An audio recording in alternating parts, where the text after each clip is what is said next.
Alright, I'm here to talk about Mortal Kombat 2.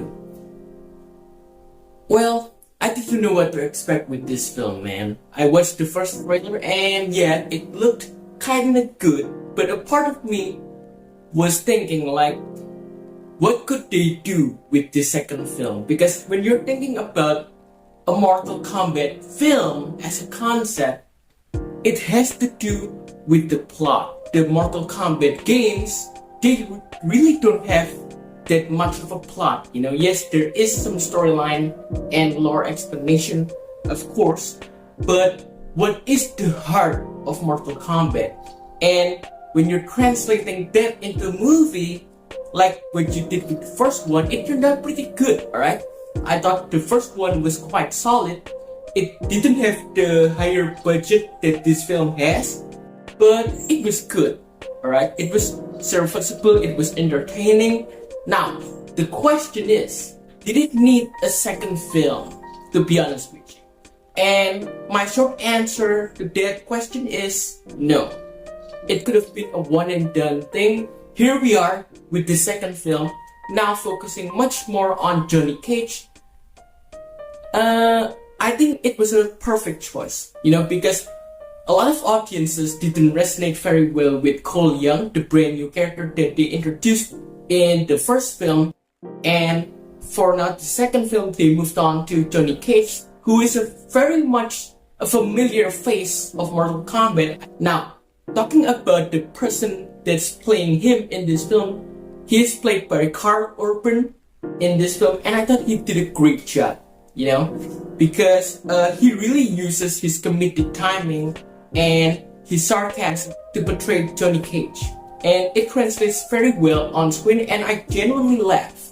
Alright, problem is still some of the comedic moments doesn't really match the tone of this film. Yes, I know Johnny Cage is meant to be funny, a little bit corny, yes, sure, but not every moment with him needs to land with a joke. That's what I mean, because there's some of this seriousness with Johnny Cage's character that this film doesn't really delve into.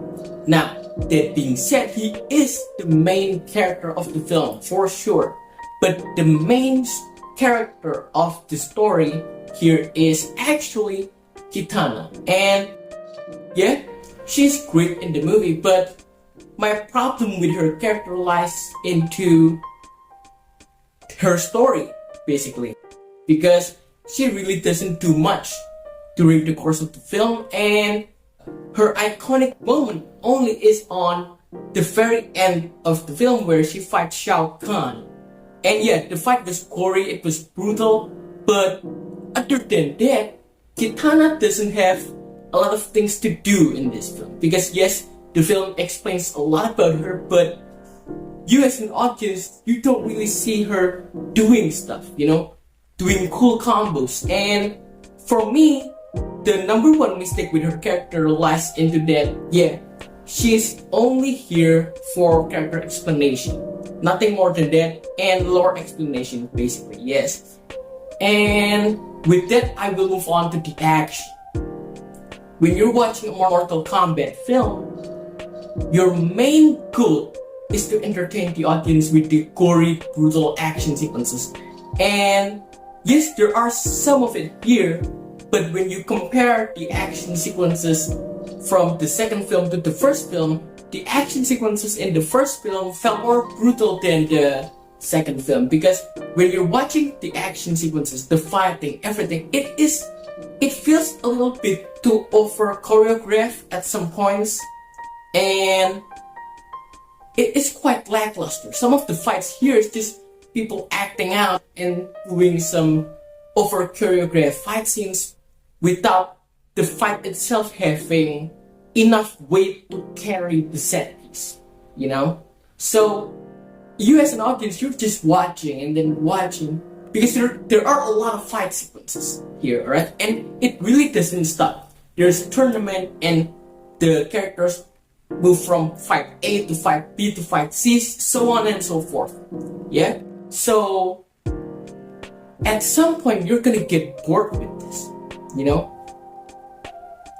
It doesn't really matter how much action sequences they have in this film, but it is really redundant. And yeah, they're selling the gore, the brutality, sure, but when you compare it to the quality of the fights in the first film, it really falls apart, right?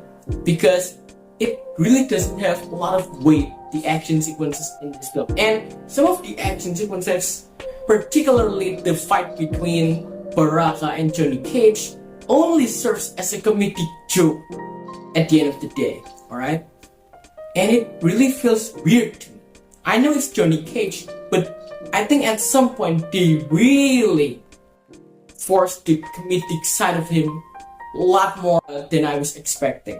Now, there is another problem, another massive problem with this film, is how they handle Scorpion and Noob Saibot. You know, these two characters are barely in the movie, and they're here basically for the final fight, only for the final fight. And I kept thinking to myself, well, these two characters, they have a lot of things to explore beyond their rivalry, alright? So, it always confuses me why filmmakers always tend to circle back into that rivalry subplot that Scorpion and Sub-Zero always have in any of these movies. And it just frustrates me because the final ending fight with Scorpion and Noob Saibot is basically the same thing with the final fight from the first film. Alright, if only Sub-Zero turns into Noob Saibot this time. Main point of the final fight remains the same. You know, it is a revenge plot after all.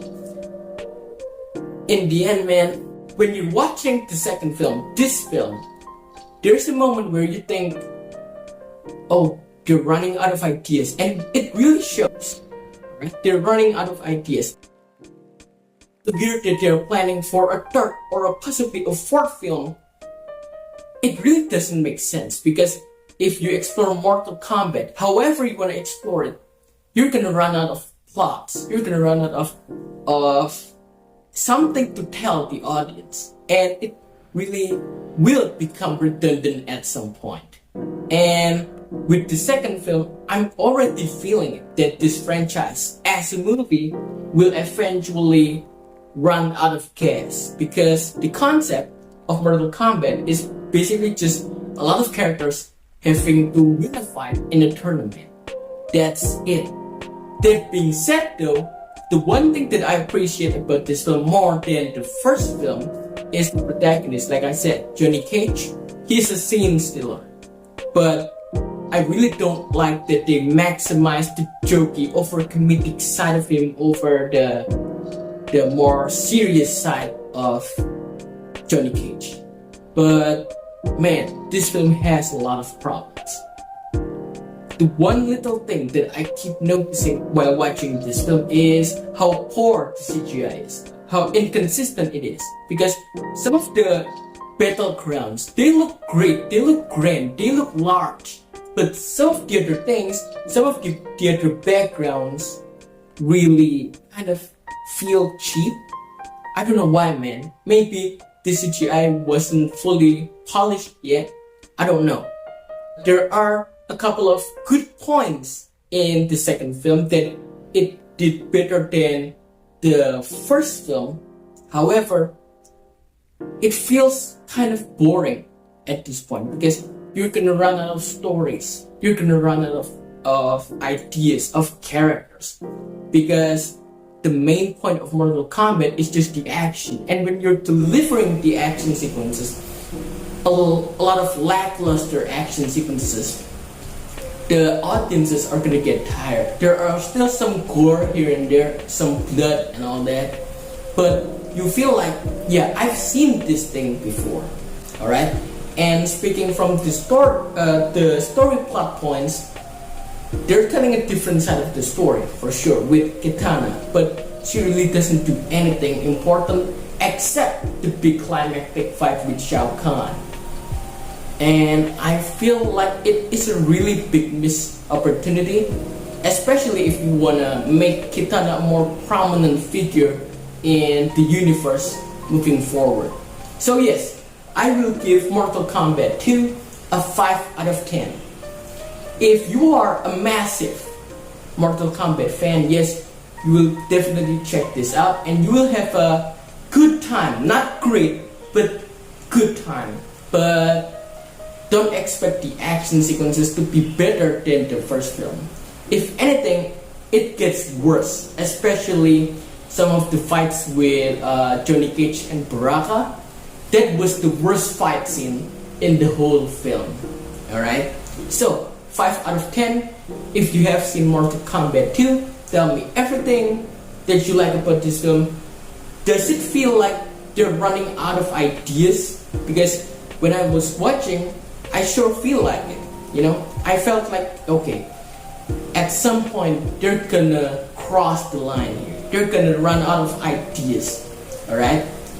And do you feel like they have wasted the character of Scorpion and Noob Saibot? Because these two are basically in it for the final fight only. So yes, 5 out of 10 if you have seen Mortal Kombat 2. Tell me everything you feel while watching this film and see you on the next video.